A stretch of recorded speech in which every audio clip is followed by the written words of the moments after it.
ഒരുപാട് പേടിപ്പിച്ച് ദേഷ്യപ്പെട്ടൊന്നും പഠിപ്പിക്കാറില്ല. പാവം ടീച്ചർ. ഞാൻ അവരുടെ കൂടെ എന്തെങ്കിലും കളിചിരിയൊക്കെ പറഞ്ഞ് എന്തെങ്കിലുമൊക്കെ കളിയാക്കി. ഇതെന്തത് മുദ്ര കണ്ടാൽ എനിക്ക് എന്നെ മാതാൻ പോണ പോലെ ഉണ്ടല്ലോ, ഇതെങ്ങനെയാണോ മുദ്ര പിടിക്കുന്നത്, അങ്ങനത്തെയൊക്കെ കളിയാക്കലും കുഞ്ഞു കുഞ്ഞു തമാശകളൊക്കെ പറഞ്ഞിട്ടാണ്.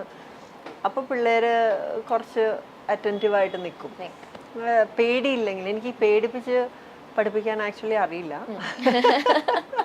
അതുകൊണ്ട് അങ്ങനെ പേടിപ്പിച്ച് പഠിപ്പിക്കാറില്ല. അപ്പൊ ഫുൾ നമ്മൾ കളിയും ഫണ്ണും ഒക്കെ ആയിട്ട് തന്നെയാണ്. ഇനിയിപ്പോ സിനിമയിലേക്ക് തിരിച്ച് വരുന്നുണ്ടോ? ഇപ്പൊ നവ്യ ചേച്ചി 12 ഇയേഴ്സിന് ശേഷം വന്നു. ഇപ്പൊ ചേച്ചി ആകാശഗംഗ 2 ചെയ്തു. പക്ഷെ എന്നാലും ഇനിയിപ്പോ സിനിമയിലേക്ക് തിരിച്ചു വരാൻ പ്ലാൻസ് ഉണ്ട്. എനിക്ക് ഉറപ്പാണ് സ്ക്രിപ്റ്റ് ഒന്നും കേൾക്കാതെ ഇരിക്കുന്നുണ്ടാവില്ല. ആകാശഗംഗ 2 ആക്ച്വലി ഞാനായിട്ട് അഭിനയിച്ചില്ല. അവര് ഇനിഷ്യൽ മൂവിയുടെ ക്ലിപ്സ് ചേച്ചിയുടെ ഒരു പ്രസൻസ് അതിനകത്ത് ഉണ്ടല്ലോ. തീർച്ചയായിട്ടും ഉണ്ടാവും. ഞാന് അതെ സ്ക്രിപ്റ്റ്സുകൾ കേൾക്കുന്നുണ്ട്, ഇല്ലാന്ന് ഞാൻ പറയുന്നില്ല. പക്ഷെ അത് സമയമാകുമ്പോൾ നടക്കട്ടെ എന്ന് വിചാരിച്ചിട്ട് ഇരിക്കുകയാണ്. ഇവരില്ല അങ്ങനെയൊന്നും തീരുമാനിച്ചിട്ടൊന്നുമില്ല, അങ്ങനത്തെ തീരുമാനങ്ങളൊന്നുമില്ല.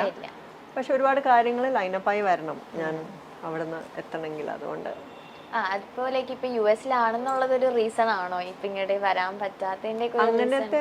അങ്ങനെയില്ല. ഇപ്പോഴത്തെ ഒരു സ്റ്റേജില് ലോകം ഇങ്ങനെ ചെറുതായിക്കൊണ്ടിരിക്കുക. സോ അപ്പോൾ നമുക്ക് ഒരുപാട് കാര്യങ്ങളെല്ലാം പ്ലാൻ ചെയ്ത് സെറ്റാക്കിയിട്ട് വന്ന് ഇറ്റ് ഈസ് ഡൂവബിൾ ആണ്, പോസിബിൾ ആണ്. അന്നും ഡൂവബിൾ ആയിരുന്നു. പിന്നെ അത് ഒരുപാട് ഗ്യാപ്പ് അങ്ങനെ വന്നത് കുട്ടികളും അങ്ങനത്തെ റെസ്പോൺസിബിലിറ്റീസും ഡാൻസ് സ്കൂളിലേക്ക് ശ്രദ്ധ കേന്ദ്രീകരിച്ചിരുന്നു. അപ്പം അങ്ങനെയൊക്കെ അപ്പോഴും ഇടയ്ക്കിടയ്ക്കൊക്കെ ഇങ്ങനെ സ്ക്രിപ്റ്റ്സ് ഒക്കെ കേൾക്കുന്നുണ്ടായിരുന്നു. പക്ഷെ എന്തെങ്കിലുമൊക്കെ റീസൺ കൊണ്ട് അതിൻ്റെ ടൈമിങ് വരുമ്പോൾ ഒന്നെങ്കിൽ അവിടെ മാറിപ്പോവും, അല്ലെങ്കിൽ അതിൻ്റെ അവർ സെറ്റ് ആകുമ്പോൾ എനിക്ക് വരാൻ പറ്റില്ല. അങ്ങനെയൊക്കെ ഏറെക്കാലമായി സിനിമകളിൽ കാണാറില്ലെങ്കിലും ദിവ്യ ഉണ്ണിയെ പ്രേക്ഷകർ മറന്നിട്ടില്ല. അത്രയും മികച്ച കഥാപാത്രങ്ങളിലൂടെയും സിനിമകളിലൂടെയും ഒക്കെ ദിവ്യ ഒരു കാലഘട്ടത്തിൽ തിളങ്ങി നിന്നിരുന്നു. മഞ്ജു വാര്യർ, ദിവ്യ ഉണ്ണി എന്നിവർ മലയാളത്തിൽ ഒരുപോലെ തിളങ്ങി നിന്ന കാലഘട്ടമായിരുന്നു അത്. വിവാഹശേഷമാണ് ദിവ്യ ഉണ്ണി അഭിനയ രംഗത്ത് നിന്നും മാറിയതും അമേരിക്കയിലേക്ക് പോകുന്നതും. പിന്നീട് നൃത്തത്തിലേക്ക് ദിവ്യ പൂർണ്ണ ശ്രദ്ധ നൽകി. നൃത്ത അധ്യാപികയുമാണ് ദിവ്യ. 2013 പുറത്തിറങ്ങിയ മുസാഫിർ എന്ന സിനിമയിൽ അതിഥി വേഷത്തിലാണ് ദിവ്യ ഉണ്ണി അവസാനമായി അഭിനയിച്ചത്. 90കളുടെ അവസാനം സിനിമ വിട്ട ദിവ്യ നീണ്ട ഇടവേളയ്ക്ക് ശേഷം ചെയ്ത ഏക സിനിമയാണിത്. പിന്നീട് ഒരിക്കലും നടിയെ പ്രേക്ഷകർ ബിഗ് സ്ക്രീനിൽ കണ്ടിട്ടില്ല. വിവാഹശേഷം സിനിമകളിൽ നിന്ന് മാറി നിന്നതിനെ കുറിച്ച് സംസാരിക്കുകയായിരുന്നു ദിവ്യ ഉണ്ണി. ചെവി കവർ ചെയ്യണം, ഒരു ചെവി വലുതാണ്, അപ്പോൾ ഒരു ചെവി കവർ ചെയ്തിട്ടുള്ള ഹെയർ സ്റ്റൈൽസ് ചെയ്യുന്നു. അവർ ഭയങ്കര ഇങ്ങനെ ട്രൈ ചെയ്യുന്നു, അങ്ങനെ ട്രൈ ചെയ്യുന്നു, ആ ആംഗിൾ ഈ ആംഗിൾ. എൻ്റെ ഇടയിൽ കൂടെ ഞാൻ എന്തൊക്കെയാ ഓർക്കേണ്ടത്, ഹിസ്റ്ററി, സിവിക്സ്, ജോഗ്രഫി, ഇതൊക്കെയാണ് എൻ്റെ തലയിൽ. അപ്പോൾ ആദ്യത്തെ 5-6 ദിവസം അങ്ങനെയായിരുന്നു. അപ്പം അതാണ് ഓർമ്മ. പക്ഷെ ഇപ്പോഴും ചേച്ചിക്ക് സത്യം പറഞ്ഞാൽ മാറ്റമൊന്നുമില്ല. എനിക്ക് ഇപ്പോഴും ആ സിനിമ ഓർക്കുമ്പോ അതേപോലെ പറഞ്ഞിരിക്കണം. മണിച്ചേട്ടൻ എങ്ങനെയായിരുന്നു സെറ്റിൽ? ഭയങ്കര എന്റർടൈനിങ് ആയിരിക്കും. വളരെ എന്റർടൈനിങ് ആയിരുന്നു. അതെ, ഒരുപാട് നല്ല മെമ്മറീസ് ഉണ്ട് ആക്ച്വലി. ഒരു സോങ് സീക്വൻസ് ഉണ്ട് അതില്, പിന്നെ ഒരുപാട് കോമഡി സീൻസ് ഉണ്ട് ആക്ച്വലി. അതില് ഒത്തിരി പേരുണ്ട്. ജഗതി അങ്കിൾ ഉണ്ട്, ഇന്ദ്രൻ സേട്ടനുണ്ട്, സൈനൊക്കെ ഉണ്ടായിരുന്നു, ലളിത ആൻറ്റി, ചിപ്പി ചേച്ചി, ജഗദീഷ് ചേട്ടൻ, ഭയങ്കര സ്റ്റാർ കാസ്റ്റ് ആയിരുന്നു. സോ അതില് ആക്ച്വലി കല്യാണ വീട് പോലെയായിരുന്നു. എന്നിട്ട് അവരാരും, രാജു അങ്കിൾ ഉണ്ടായിരുന്നു, അവരാരും ഒരു ബിഗിനർ ആണ് നമ്മുടെ കൂടെ. അങ്ങനത്തെ ഒരു സ്ട്രെസ് എനിക്ക് ഫീൽ ചെയ്തിട്ടേ ഇല്ല.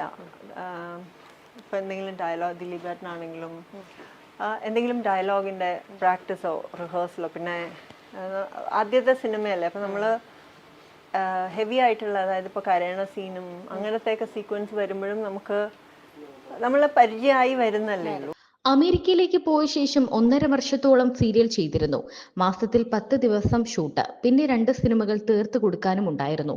കമ്മിറ്റ്മെന്റുകൾ തീർത്തപ്പോഴേക്കും 3 വർഷമായി. 2003-ലാണ് ഡാൻസ് സ്കൂൾ തുടങ്ങിയത്. 22-ാം വയസ്സിലാണ് അമേരിക്കയിലേക്ക് എത്തിയതെന്നും ദിവ്യ ഉണ്ണി പറയുന്നു.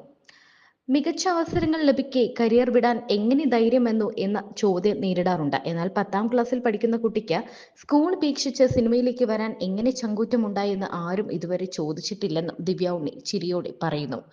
ഉയരക്കൂടുതൽ കാരണം യുവനടന്മാർക്കൊപ്പം തനിക്ക് അവസരങ്ങൾ ലഭിച്ചില്ല എന്നത് ഗോസിപ്പ് മാത്രമാണെന്നും ദിവ്യ ഉണ്ണി വ്യക്തമാക്കി. അമേരിക്കയിൽ നൃത്തവിദ്യാലയം തുടങ്ങിയതിനെക്കുറിച്ചും ദിവ്യ ഉണ്ണി പറയുന്നുണ്ട്. അമേരിക്കയിലേക്ക് മൈഗ്രേറ്റ് ചെയ്തപ്പോൾ ഒരുപാട് നൃത്ത പരിപാടികൾ അവിടെ ചെയ്തു.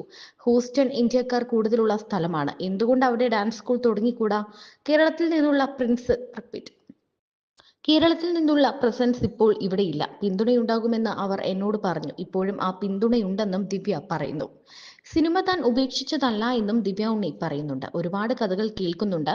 പക്ഷെ മറ്റു തിരക്കുകൾ കാരണം സിനിമ ചെയ്യാനാകില്ല എന്നും ദിവ്യ പറയുന്നുണ്ട്. നൃത്തരംഗത്ത് ദിവ്യ ഇപ്പോഴും സജീവമാണ്. ഒപ്പം കുടുംബജീവിതത്തിലേക്കും ശ്രദ്ധ നൽകുന്നു. മികച്ച സിനിമകളുമായി ദിവ്യ വീണ്ടും പ്രേക്ഷകർക്ക് മുന്നിൽ എത്തുമെന്നാണ് ആരാധകരുടെ പ്രതീക്ഷ. ദിവ്യയുടെ സമകാലീനരായിരുന്ന പല നടിമാരും ഇടവേള അവസാനിപ്പിച്ച് കരിയറിൽ സജീവമാണ് ഇപ്പോൾ. തന്നെ നമ്മൾ തന്നെ ഇപ്പോൾ നമ്മളുടെ മുഖത്തെ face muscles are doing that. ഒരു ഇമോഷൻ ഇപ്പോൾ രൗദ്രമാണെങ്കിൽ അത്, അല്ലെങ്കിൽ സർക്കാസ്റ്റിക് ആയിട്ട് നോക്കലാണെങ്കിൽ അത്, കണ്ണിങ്നെസ് ആണ്. Emotions that come out are same. പക്ഷെ നമ്മുടെ ലുക്ക് മാറുമ്പോൾ ആൻഡ് ദെൻ ഓഫ് കോഴ്സ് ആ ക്യാരക്ടർ എന്നുള്ള രീതിയിൽ സ്ക്രിപ്റ്റിംഗ് വരുമ്പോൾ ആളുകളിലാണല്ലോ ഒരു ഇതുണ്ടാവുക. ഓക്കെ, ഒരു മറവത്തൂർ കനവ്. ഒരു മറവത്തൂർ കനവ് ലാൽ ജോസാറിന്റെ ഫസ്റ്റ് സിനിമ. കോഴിയുടെ സീൻ എനിക്ക് ആദ്യം ഓർമ്മ വരാം. ഞാനാണെങ്കിൽ പ്യോർ വെജിറ്റേറിയൻ.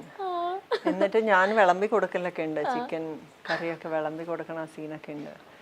പിന്നെ കുറേ ഓടുന്ന സീക്വൻസ് ഉണ്ടായിരുന്നു. ഒരു പാവടയും ബ്ലൗസ് കൊടുത്തിട്ട് രാവിലെ തൊട്ട് ഓടാൻ തുടങ്ങി. എല്ലാ ദിവസവും രാവിലെ ഓടലായിരുന്നു. ഇവിടെ നിന്ന് ഇങ്ങോട്ട് ഓടൂ. ഓക്കെ, രാവിലെ ബ്രേക്ക്ഫാസ്റ്റിന് മുമ്പ് കുറച്ച് ഓടി പോയി ബ്രേക്ക്ഫാസ്റ്റ് കഴിച്ചോളൂ. അപ്പൊ ഞാൻ എക്സസൈസ് ഒന്നും ചെയ്യണ്ട. രാവിലെ എഴുന്നേരം എന്തായാലും അതൊരു ഓറഞ്ചും മഞ്ഞയും ഇങ്ങനെ ഒരു അത് ഇട്ടിട്ട് ഈ പൊള്ളാച്ചിയിലെ വെയിലില് നല്ല സുഖം. രാവിലെ 7 മണി തൊട്ട് 7:30 നല്ല സുഖം. Everyday free. ഇപ്പോഴത്തെ പോലെ ജിം മെമ്പർഷിപ്പ് ഒന്നും ആവശ്യമില്ല. ഡെയിലി രാവിലെ അതായിരുന്നു ഒരു മെമ്മറി. നല്ല ലൊക്കേഷൻ ആയിരുന്നു തോന്നുന്നു, ആ വീടിരുന്ന സ്ഥലവും എല്ലാം. അതെല്ലാം അവര് ഒരുമാതിരി പകുതിയൊക്കെ സെറ്റ് ഇട്ടതാണ്. പിന്നെ അതിൽ സുകുമാരിയമ്മ ഉണ്ടായിരുന്നു. അപ്പം ഞാനും എൻ്റെ അച്ഛനും സുകുമാരിയമ്മയും കൂടെ ഇങ്ങനെ, സുകുമാരിയമ്മ ഒരുപാട് അമ്പലങ്ങൾ അറിയാം, എപ്പോഴും അമ്പലങ്ങളിലൊക്കെ പോകും. അപ്പോൾ ഡെയിലി നമ്മളിപ്പോൾ ഉച്ചയ്ക്കാണ് ഷൂട്ടിംഗ് എന്നൊക്കെ പറഞ്ഞാൽ നമ്മൾ രാവിലെ വണ്ടി എടുത്ത് മരുതമല, മോളെ നീ അവിടെ പോയിട്ടുണ്ടോ, ശരി മാ ബാ നമുക്ക് പോവാം. ഇങ്ങനെ ഞങ്ങൾ അങ്ങനെ കുറേ അമ്പലങ്ങൾ, ആ ഏരിയയിലുള്ള കുറേ അമ്പലങ്ങളൊക്കെ, കാരണം സുകുമാരിയമ്മ ഒരുപാട് ഷൂട്ടിംഗ് ചെയ്തിട്ടുള്ളതാണ്. അപ്പോൾ ഷി നോസ് എല്ലാ സ്ഥലങ്ങളും. അങ്ങനെ എന്നിട്ട് കുഞ്ഞു കുഞ്ഞു അമ്പലങ്ങൾ, അതിനൊക്കെ ഓരോ ഹിസ്റ്ററി ഉണ്ട്. അപ്പം എനിക്ക് ഇഷ്ടമാണ് അതൊക്കെ അപ്പോൾ കേൾക്കാനും അവിടെ പോയി തൊഴാനും ഒക്കെ. അപ്പം ഞങ്ങളിങ്ങനെ അവിടെ ചുറ്റിനുള്ള, ഉച്ചയ്ക്കാണ് ഷൂട്ടിംഗ് ആണെങ്കിൽ നമ്മൾ രാവിലെ പിലിഗ്രിമേജ് ആണ്. വൈകുന്നേരം ആണെങ്കിൽ വെറുതെ, ആക്ച്വലി വെറുതെ ഇരിക്കലല്ല, BA-ക്കുള്ള പഠിക്കാനുള്ള പുസ്തകമൊക്കെ പെട്ടിയിലുണ്ടായിരുന്നു. പക്ഷെ നമ്മള് ദൈവത്തിനോടും കൂടെ പോയി പറഞ്ഞേക്കാം. അവിടുന്ന് ആദ്യം അതെ, അത് ആദ്യം വർക്കൗട്ട് ആക്കാം, പിന്നെ നമുക്ക് പെട്ടി തുറക്കാം. അപ്പോ എപ്പോഴും ഇങ്ങനെ എൻ്റെ അമ്മ നിനക്ക് ഷൂട്ടിംഗ് ഇല്ല, ഇന്ന് വെറുതെ ഇരിക്കുകയാണെന്ന് നീ പറയരുത്, നിന്റെ പെട്ടിയിലെ ബുക്കുള്ളത് നീ മറക്കരുത്. അമ്മ ടീച്ചറായിട്ട് അത് ഉള്ളിന്ന് ഇങ്ങനെ വരും. എന്റെ പ്രീ-ഡിഗ്രിയും ഡിഗ്രിയും ഒക്കെ സിനിമയുടെ കരിയർ ഉള്ള സമയത്ത് തന്നെയാണ് ഞാൻ ചെയ്തത്. പക്ഷെ അമ്മ അത് ഭയങ്കരമായിട്ട് നോക്കാം. അമ്മ കൂടെ വരുന്ന സമയത്താണല്ലേ കുറച്ചും അച്ഛനാണ്. അപ്പൊ അച്ഛനെ ഇങ്ങനെ രാവിലെ അമ്മ വിളിച്ചിട്ട് അവളെല്ലാം വായിക്കണ്ടോ, അവളെല്ലാം പഠിക്കണ്ടോ ഇതൊക്കെ ചോദിക്കുമായിരുന്നു. അപ്പോൾ പക്ഷെ ഇതാണ് ഒരു മെമ്മറി. ഒരുപാട് അമ്പലങ്ങളിൽ പോയതും പിന്നെ ശ്രീനിയേട്ടൻ്റെ കൂടെയുള്ള കോമ്പിനേഷൻ, അതിൽ ഒരുപാട്, അതും എല്ലാം ഒരുപാട് ആർട്ടിസ്റ്റുകളുള്ള സിനിമകളാണ്. ലാസ്റ്റ് കഥാനായകൻ. കഥാനായകൻ ഇസ് അനദർ കല്യാണ വീടെന്നൊന്നും പറഞ്ഞാൽ പോരാത്. അതുമല്ല, എനിക്കറിയില്ല അതിനെന്താ ഒരു എന്താ എംപയർ എന്നോ വല്ല കിങ്ഡം എന്നൊക്കെ പറയേണ്ടി വരും. ആക്ച്വലി അതില് ഒരു കാറ് എനിക്ക് സമ്മാനമായിട്ട് തരുന്നുണ്ടെന്നൊക്കെ പറഞ്ഞിട്ട്, അപ്പം ഞാൻ അതിന് തൊട്ട് മുമ്പ് ഒരു സിനിമ കഴിഞ്ഞ് രണ്ടാമത്തെ സിനിമ കുറച്ച് ഗ്യാപ്പേ ഉള്ളൂ, അതെൻ്റെ 3ാമത്തെ ചിത്രമായിരുന്നു. അപ്പോൾ അതിന് വേണ്ടി അതിനാണ് ഞാൻ ഡ്രൈവിംഗ് ഒക്കെ പഠിച്ചത് ആക്ച്വലി.